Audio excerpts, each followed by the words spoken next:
કાયાવરોહણ લકુલેશ મહાદેવ મંદિર.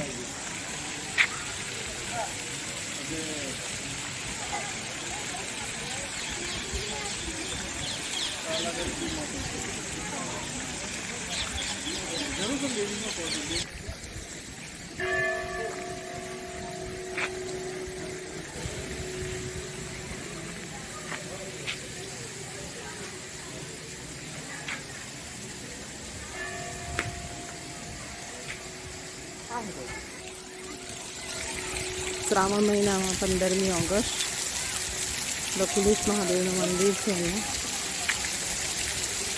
ફુવારા અત્યારે ચાલુ છે. કેટલો મસ્ત લાગે છે ને અંદર.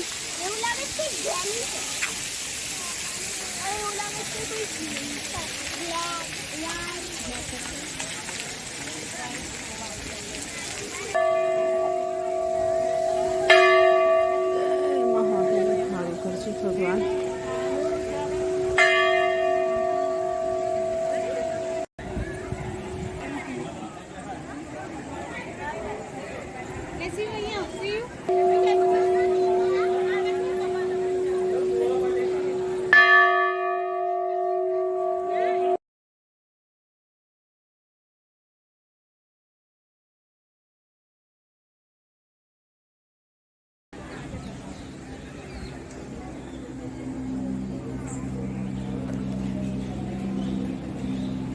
અહીંયા નીચે કાયાવરોહણમાં ભોયરામાં સરસ મંદિર છે. નાના નાના ભગવાન, અલગ અલગ ભગવાન છે અહીંયા.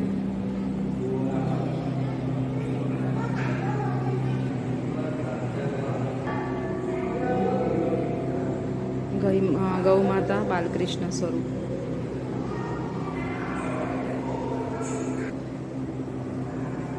એ નારાયણ ભગવાન.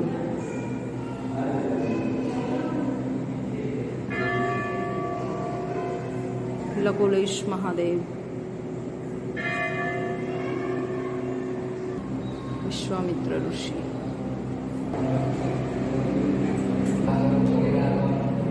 અહીંયાથી નીચે ભોયરામાં જવાય છે. પગથિયા તમે જોઈ શકો છો અહીંયાથી.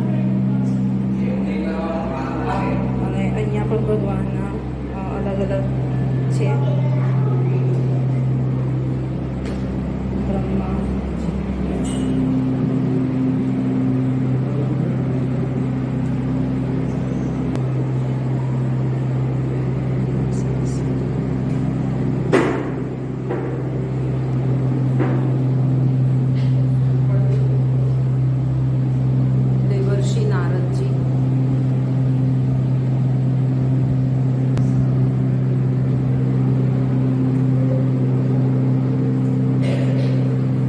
બ્રહ્માજી કમલાસન પર બિરાજમાન છે. અહીંયા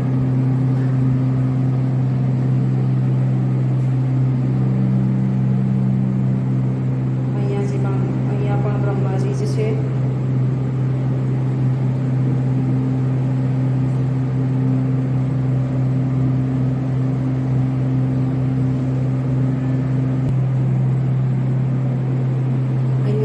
બ્રહ્માજીના ચારે ચાર સ્વરૂપ દેખાય છે. બ્રહ્માજી પિતામહ, બ્રહ્માજી ચિરંજી,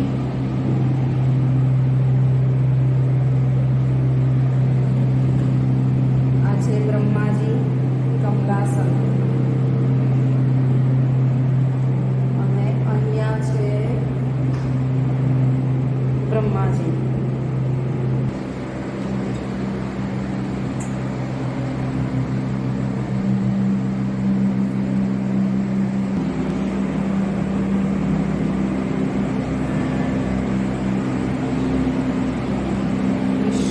સંકર્ષણ.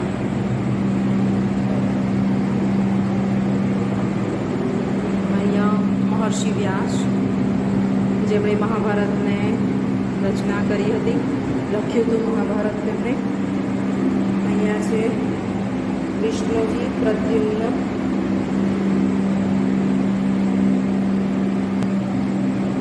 સીતા માતા અને ભગવાન શ્રીરામ.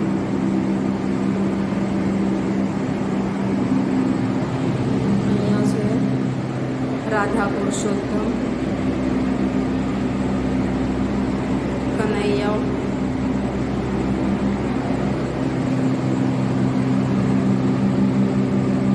વિષ્ણુ ભગવાન, અનિરુદ્ધ અવતાર. અહીંયા પંખાઓ મૂકેલો છે જેનો અવાજ આવે છે, સફોકેશન ના થાય ને એટલા માટે. અને અહીંયા છે વિષ્ણુ ભગવાન વાસુદેવ સ્વરૂપે. ખૂબ જ સરસ મંદિર છે. આ મંદિરમાં ખરેખર એક વખત આવવું જોઈએ. શ્રાવણ મહિના આજે 15મી ઓગસ્ટ છે. આ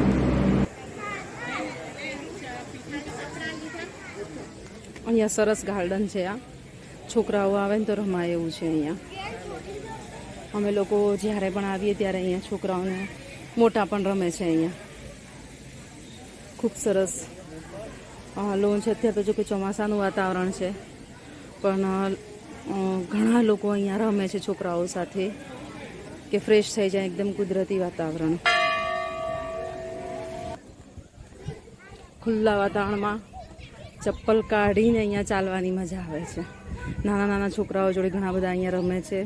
એકદમ કુદરતી વાતાવરણ તમે જોઈ શકો છો. અહીંયા સાગના મોટા મોટા ઝાડ છે.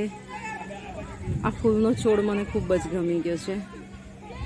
આજે દેખી શકો છો તમે કેટલું સરસ. અહીંયા બધા ફોટો પડાવે છે આ ફૂલના છોડ જોડે.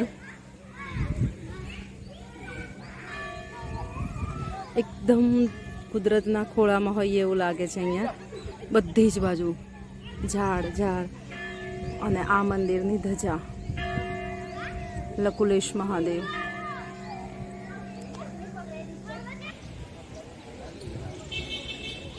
એકદમ કુદરતી નજારો.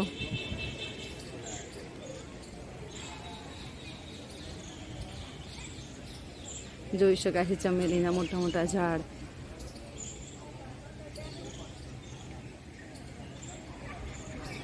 ચારે બાજુ તમને એકદમ અહીંયા આવો તો શાંતિ લાગે. અહીંયા ઘણા બધા લોકો આવે છે. શ્રાવણ મહિનામાં અહીંયા ખૂબ જ ઘસારો રહે છે અહીંયા મંદિરે. અને ઘણા બધા વ્યક્તિઓ અહીંયા આવીને એકદમ શાંતિનો અનુભવ કરે છે. એટલું સરસ આ જગ્યા છે. જોઈ શકાય છે અહીંયા એકદમ શાંતિ વાતાવરણ લાગે છે. ચબૂતરો કેટલો સરસ કલર કરી દીધો છે એને, એટલે દેખાય છે, એટલો સરસ દેખાય છે. જોઈ શકાય છે અહીંયા.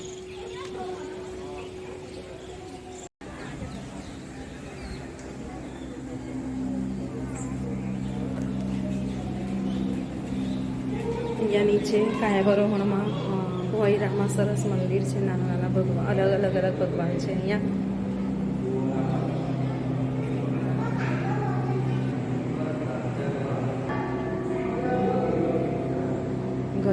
ગૌ માતા, બાલકૃષ્ણ સ્વરૂપ.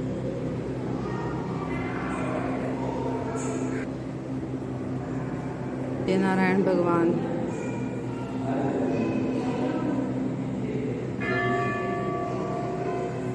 લકુલેશ મહાદેવ,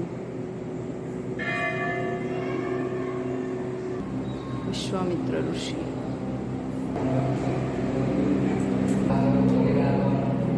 અહીંયાથી નીચે ભોયરામાં જવાય છે. પગથિયા તમે જોઈ શકો છો અહીંયાથી. અને અહીંયા પણ ભગવાનના અલગ છે. બ્રહ્મા,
બ્રહ્માજી પિતામહ,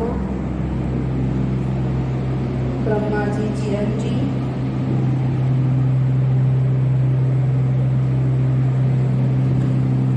આ છે બ્રહ્માજી કમલાસન,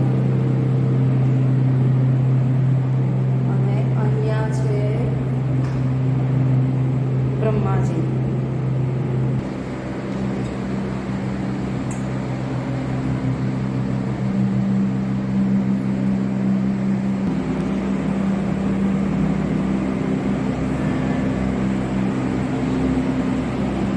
વિષ્ણુજી સંકર્ષણ,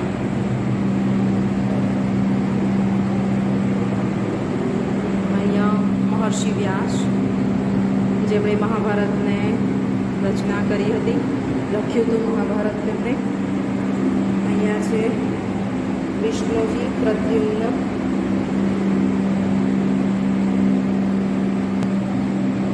સીતા માતા અને ભગવાન શ્રીરામ.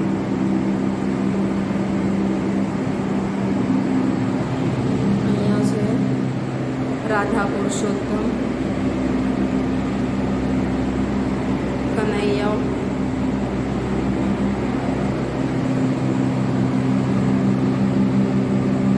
વિષ્ણુ ભગવાન અનિરુદ્ધ અવતાર. અહીંયા પંખા મૂકેલો છે જેનો અવાજ આવે છે, સફોકેશન ના થાય ને એટલા માટે. અને અહીંયા છે વિષ્ણુ ભગવાન વાસુદેવ સ્વરૂપે. ખૂબ જ સરસ મંદિર છે. આ મંદિરમાં ખરેખર એક વખત આવવું જોઈએ. શ્રાવણ મહિના આજે 15મી ઓગસ્ટ છે. આ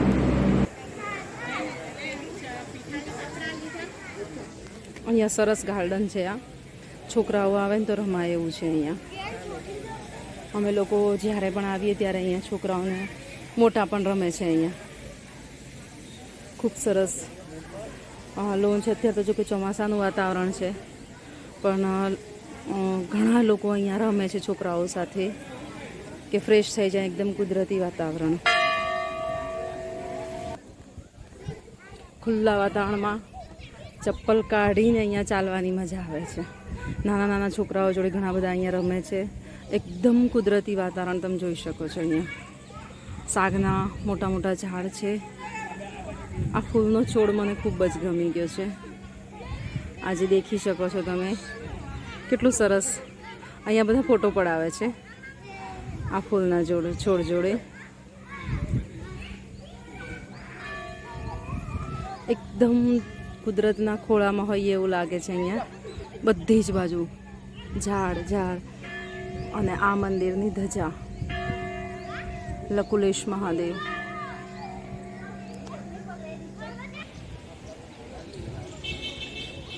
એકદમ કુદરતી નજારો.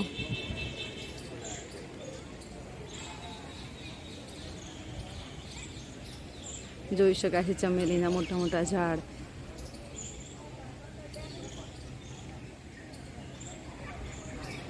ચારે બાજુ તમને એકદમ અહીંયા આવો તો શાંતિ લાગે. અહીંયા ઘણા બધા લોકો આવે છે. શ્રાવણ મહિનામાં અહીંયા ખૂબ જ ધસારો રહે છે અહીંયા મંદિરે. અને ઘણા બધા વ્યક્તિઓ અહીંયા આવીને એકદમ શાંતિનો અનુભવ કરે છે. એટલું સરસ આ જગ્યા છે. જોઈ શકાય છે અહીંયા એકદમ શાંતિ વાતાવરણ લાગે છે. ચબૂતરો કેટલો સરસ કલર કરી દીધો છે એને, એટલે દેખાય છે, એટલો સરસ દેખાય છે. જોઈ શકાય છે અહીંયા.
જય